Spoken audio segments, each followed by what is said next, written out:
नमस्कार मित्रों, आज के इस YouTube में वीडियो में आप सभी का मैं हार्दिक अभिनंदन और स्वागत करता हूं।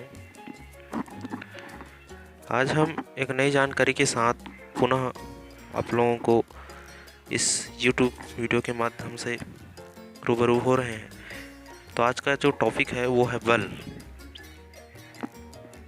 तो बल हमने पूर्व में जानकारी लिया हुआ है। आज इसके परिभाषा के बारे में थोड़ा सा जानकारी लेंगे।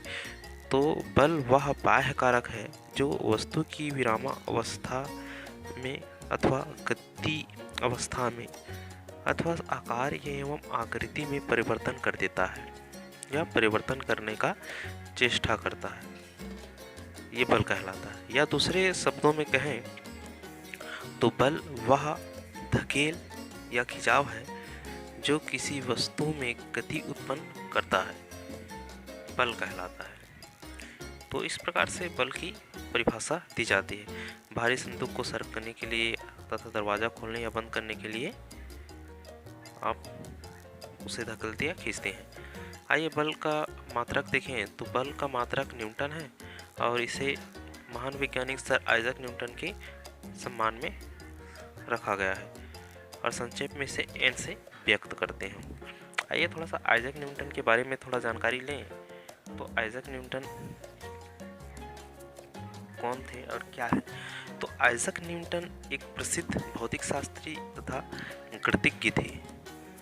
विज्ञान एवं प्रौद्योगिकी के क्षेत्र में उनके योगदान ने उन्हें आधुनिक युग का महान वैज्ञानिक बना दिया। एक दिन वे बगीचे में सेब के पेड़ के नीचे बैठे थे, तभी अचानक उनके सिर पर एक सेब आ गिरा। न्यूटन सोचने लगे, सेब नीचे ही क्यों गिरा, ऊपर क्यों नहीं गया? ऐसा तो ऊपर भी जा सकता था। क्या यह पृथ्वी का आकर्षण शक्ति कारण होता है या ऐसा? न्यूटन ने तर्क लगाया, यह आकर्षण शक्ति क्या है? जब पृथ्वी की यह शक्ति सेब पर काम कर सकती है तो दूर चंद्रमा पर प्रभाव क्यों नहीं डाल सकती? न्यूटन के इन्हीं संदेहों ने ब्रह्मांड के लिए गुरुत्वाकर्षण के सिद्धांत को जन्म दिया। ये आइजैक न्यूटन के लिए एक संक्षिप्त जानकारी था। आइए हम बल के प्रभाव पर चलते हैं। तो बल के प्रभाव में देखें तो 3 प्रकार के इसमें प्रभाव दिए गए हैं। चाल में परिवर्तन, गति दिशा में परिवर्तन, आकार में परिवर्तन। तो बल के प्रभाव कारण ये 3 परिवर्तन आते हैं। तो पहला चाल में परिवर्तन पर हम नज़र डालें। तो चाल के परिवर्तन पर आपको डायग्राम में दिखाई दे रहा है। यदि किसी स्थिर फुटबॉल को गतिशील करना हो तो आप क्या करेंगे? निसंदेह बल लगाएंगे। लुढ़कती हुई गेंद की चाल में परिवर्तन करने के लिए भी बल लगाना पड़ेगा। यदि वस्तु की गति की दिशा में बल लगाया जाए तो वस्तु की चाल बढ़ जाएगी, जबकि विपरीत दिशा में बल लगाने पर चाल कम हो जाएगी। यही कारण है कि साइकिल की चाल बढ़ाने के लिए पैडल पर अधिक बल लगाना पड़ता है, जबकि उसे रोकने के लिए ब्रेक द्वारा विपरीत दिशा में बल लगाया जाता है। ठीक है, तो इस प्रकार से हम बल लगाने का काम करते हैं। पेड़ से टूटकर फल नीचे की ओर गिरता है, किस बल के प्रभाव से ऐसा हुआ? तो हमने पूर्व में भी आइजैक न्यूटन के बारे में जानकारी ले रहे थे, तो उसमें पढ़े हैं। तो पृथ्वी प्रत्येक वस्तु को अपनी ओर खींचती है और जिसे गुरुत्वीय बल कहते हैं, और गुरुत्वीय बल को उस वस्तु का भार कहा जाता है। ठीक है मित्रों, आइए दूसरा देखते हैं, गति की दिशा में परिवर्तन। तो गति की दिशा में परिवर्तन पर देखें तो डायग्राम के माध्यम से फुटबॉल के खेल में जब गोलकीपर अपनी ओर आती हुई फुटबॉल पर धक्का लगाता है तो क्या होता है? फुटबॉल की गति की दिशा बदल जाती है। इस प्रकार क्रिकेट में भी होता है। ठीक है, तो आइए आकार या आकृति में परिवर्तन पर देखते हैं। निष्ठ जो प्रभाव है, तो रबर, इसमें आपको 3 चित्र दिखाई दे रहा है, गुब्बारा है, लुई है, तो उसको परिवर्तन हो रहा है। ठीक है, आइए हम बल के प्रकार की बात करें तो पहला पेशी बल, दूसरा गुरुत्वाकर्षण बल, तीसरा चुंबकीय बल, चौथा स्थिर विद्युत बल और पांचवा है घर्षण बल। तो इस प्रकार से 5 बल के बारे में इस वीडियो में हम जानेंगे। ऐसे तो और भी प्रकार हैं, लेकिन मुख्यतः हम इस वीडियो के माध्यम से इन 5 बल के बारे में विस्तृत जानकारी लेंगे और उसके बारे में जानेंगे। ठीक है, पहले हम पेशी बल की बात करें तो पेशी बल होता क्या है। आप सभी इस प्रकार के दैनिक जीवन में विभिन्न प्रक्रियाओं को, वस्तु को हटाने के लिए, धकेलने के लिए, खींचने के लिए काम करते हैं, तो धकेल और या खिंचाव ही बल कहलाता है। तो आइए हम पेशी बल के बारे में थोड़ा सा जानकारी लें। किसी वस्तु को ढकेलने, खींचने या उठाने के लिए बल लगाना पड़ता है। यह बल मनुष्य तथा पशु अपने शरीर की मांसपेशियों द्वारा आरोपित करते हैं, जिसे हम पेशी बल कहते हैं। ठीक है ना, तो यह पेशी बल कहलाता है। मनुष्य है, पशु है, किसी चीज़ को हटाने वटाने के लिए, उठाने के लिए काम करते हैं, तो उनके शरीर की जो मांसपेशियां वो काम करती है। ठीक है, इसे ही पेशी बल कहा जाता है। बैलों द्वारा जो गाड़ी को खींचना, किसी वस्तु को हथौड़े से पीटना, पानी से भरी बाल्टी को उठाना, रबर की गेंद को हाथ से दबाना आदि में लगे बल पेशी बल के उदाहरण हैं। ठीक है, और इस बल के लिए वस्तु की शरीर से संपर्क होना आवश्यक है, इसलिए इसे संपर्क बल भी कहा जाता है। ठीक, अगला देखते हैं गुरुत्वाकर्षण बल, जिसके बारे में भी हम आइजैक न्यूटन के संक्षिप्त परिचय में थोड़ा सा जानकारी लिए थे। तो आइए थोड़ा सा क्रियाकलाप के माध्यम से समझने का प्रयास करते हैं। तो पत्थर के टुकड़े को ऊपर फेंकिए, आप देखेंगे कि वह कुछ समय पश्चात पुनः नीचे लौट आता है। ऐसा क्यों होता है? तो ऐसा इस कारण से होता है कि पृथ्वी के गुरुत्वीय बल के कारण ऐसा होता है। जल का ढलान से नीचे की ओर बहना या वस्तुओं का ऊंचाई से पृथ्वी पर गिरना पृथ्वी द्वारा उन पर आरोपित गुरुत्वीय बल के कारण ही होता है। ब्रह्मांड में किन्हीं भी दो वस्तुओं के बीच लगने वाला आकर्षण बल गुरुत्वाकर्षण बल कहलाता है। ठीक है, इसी गुरुत्वाकर्षण बल के कारण पृथ्वी सूर्य के चारों ओर तथा चंद्रमा पृथ्वी के चारों ओर परिक्रमा करते हैं। ये इस प्रकार से गुरुत्वाकर्षण बल। अगला देखते हैं चुंबकीय बल की बात करें। तो चुंबकीय बल की बात करें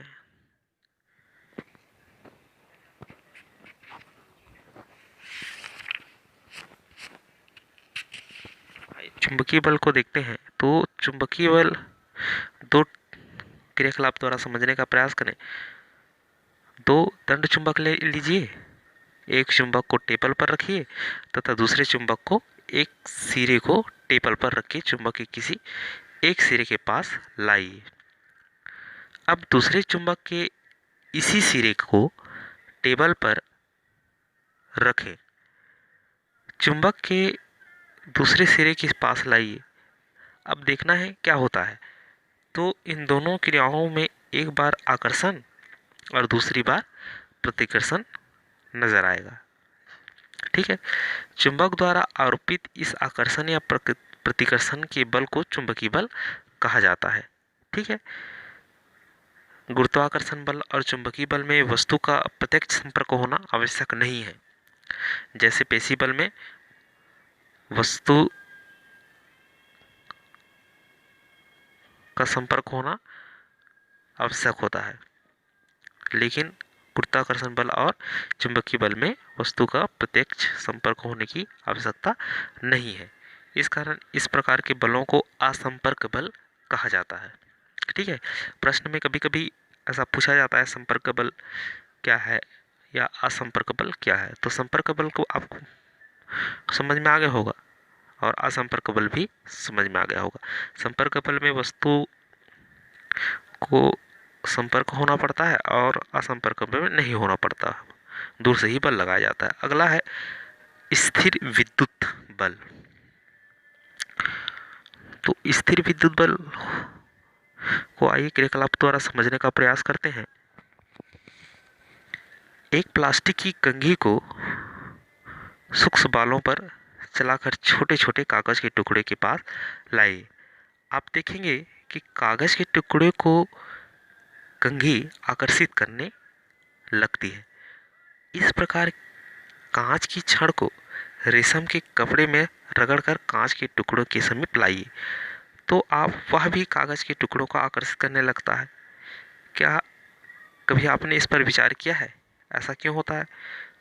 तो इसका स्पष्ट एक कारण है, घर्षण से वस्तुओं में विद्युत आवेश उत्पन्न होता है, ठीक है।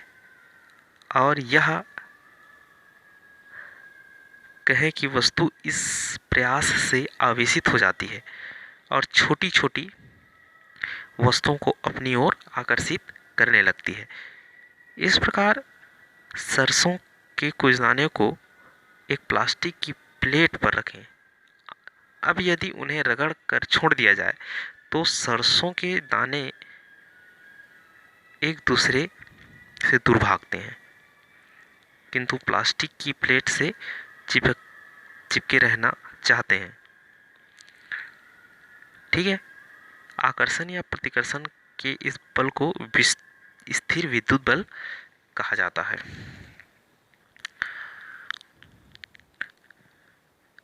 आइए अगला हम जो हमारा अंतिम जो बल है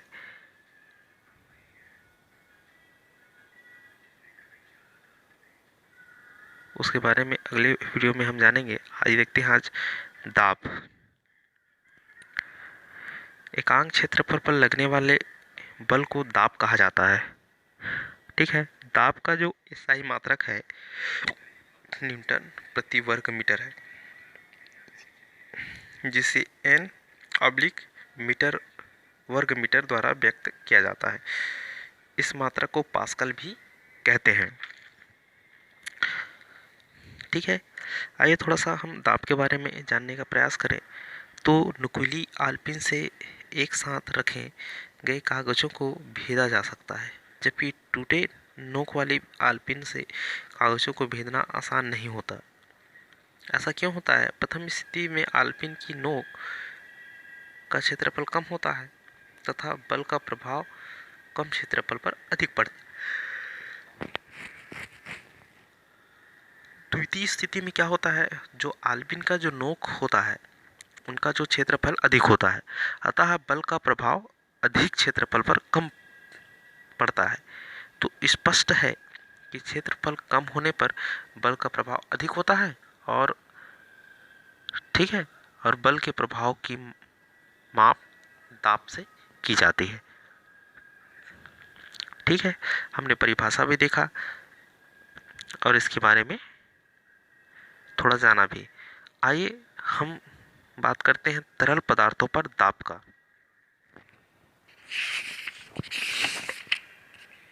तरल पदार्थों में किस प्रकार दाब लगता है? तो तरल पदार्थ होता क्या है?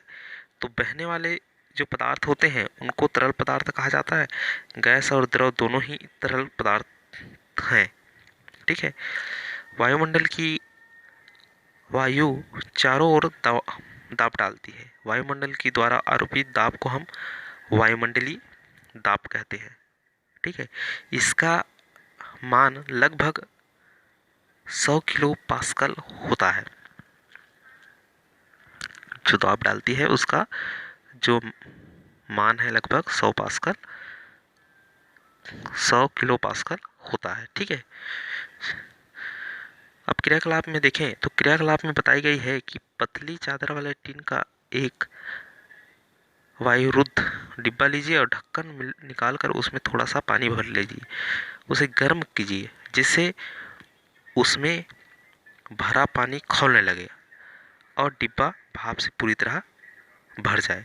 अब ढक्कन लगाकर उसे ठंडा होने दीजिए। आप देखेंगे कि डिब्बे के चारों ओर से चिपक जाता है। इसका कारण क्या है?